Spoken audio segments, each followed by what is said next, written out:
Well, my name is Laird Schaub, and I live at a community called Sand Hill Farm that I helped start in 1974. So I've lived there for a little over 36 years now. I've been involved in community networking activities since 1980, so it's been 30 years.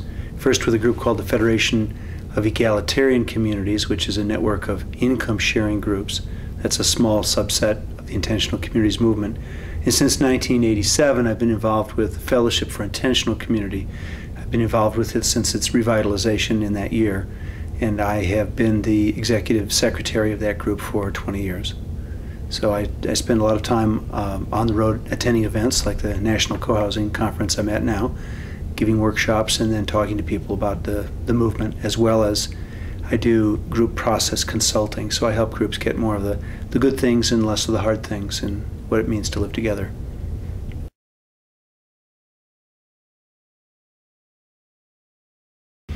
Well, a big piece for me is that intentional community is an effort to figure out how to live cooperatively. And while a lot of people have dissatisfaction with the mainstream's competitive, hierarchic, adversarial approach, and they want something different, it doesn't mean they know how to do it. And intentional communities are like the laboratories in which we learn how do you actually accomplish that? How do you work through issues? And the key challenge is, how do you disagree about things that matter a lot and have that be a unifying experience rather than one that's degrading or dispersing of energy? So that's the primary challenge. And the way it's relevant is not because I think a majority of the people in this country or this culture will ever live in intentional community. What I mean by that is control jointly land through ownership or rental or lease arrangements, but because we desire to solve problems in a different way.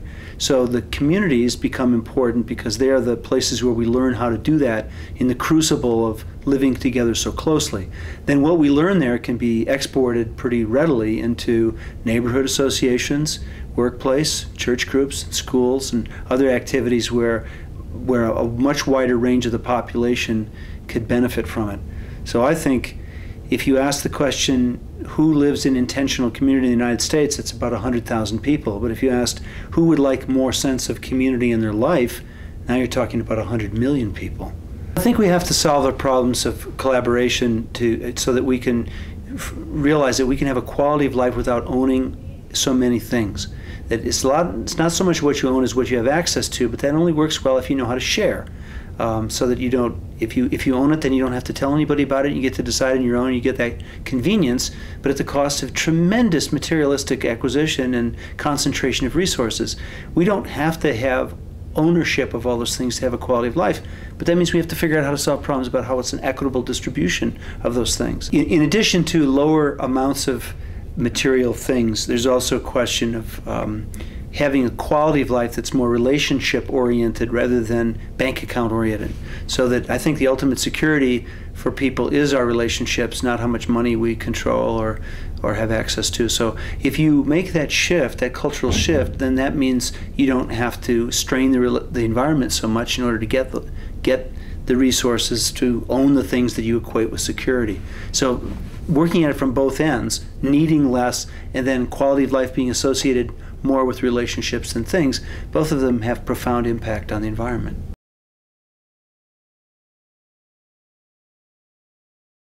To be successful, it means you need to solve problems. It needs to be able to feel like you can bring what you have to the table and have that be welcomed, and that you will not be run over, you will not be ignored, you'll be taken into account, and that collectively we'll find the right answers if we trust in the process. Actually learning how to be disclosing and authentic with one another and be vulnerable to each other with the things that matter most to us is not a simple thing. It's a big transition. We've been conditioned to be manipulative and to be coalition building to get our way in the world, how to make more money, how to be out competitive, how to compete other people to get what we want. And this is a really fundamentally different way of approaching it. So to achieve those results, to be a healthy community requires a fairly high-end understanding of group dynamics in a way to help hold a container. So we can have the dream, and many people do, but actually achieving success with it is humbling.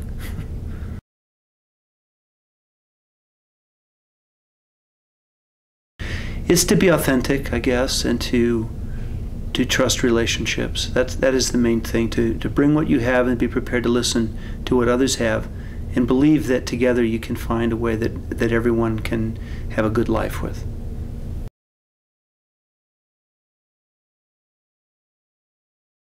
Well, I'm a very big proponent of consensus.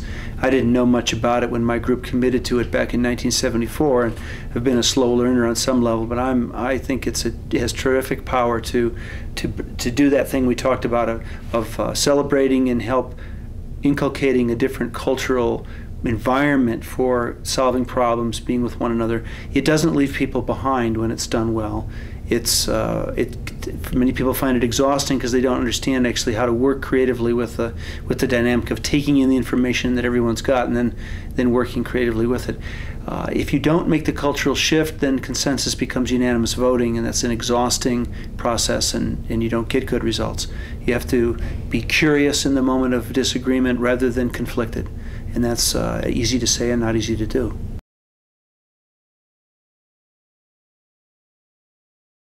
It means that you have to be able to handle two different skill sets at the same time. One of them is careful listening to understand what people are saying and how it can be connected, and problem solving. And then the other piece is being able to read the energy and flow of feelings in the room and knowing what you can and what's possible to do with them. They are very different skills, and so a person could be good in one and not at the other, but both are needed to have really great results.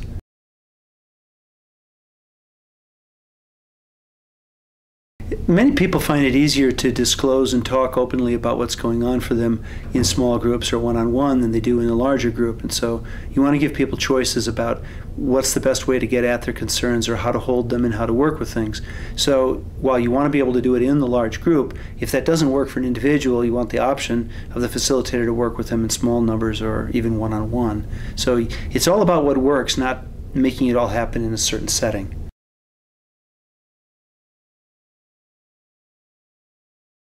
Well, there's a lot of questions that a lot of groups don't ask and don't define, and then the ambiguity becomes expensive. So I'll give you an example. One of them is, what are the rights and responsibilities of membership? What's expected? Mostly the groups are good at answering it on a financial level, but not necessarily on a work level. To what extent are you expect people to contribute work to the community? What's the flexibility around it? What are the does governance work count the same as physical work? Questions like that. There's questions around what are the expectations around giving feedback to one another. So, in other words, are you expected to be available to anybody else's critical feedback about your performance as a member of the group? And if so, what's protected, or what latitude do you have and how that's done? There's questions about how are you going to handle the involuntary loss of rights. So if somebody breaches an agreement, at what point could they lose some rights as a result of their behavior? And by what process would you examine that if somebody thought that had happened? So those are all examples of the ways in which it's important to be clear about what does it mean to be a member. How much do you want to be in each other's life, as an example? Some people think, oh, well, if we ate a potluck together once a month, that would be adequate, and other people would like to eat dinner together every night. Both of those could fall under the label of community, but have very, very different expectations of time commitments one to the other. So those are all examples of questions that sometimes groups don't ask until they've already bought houses together.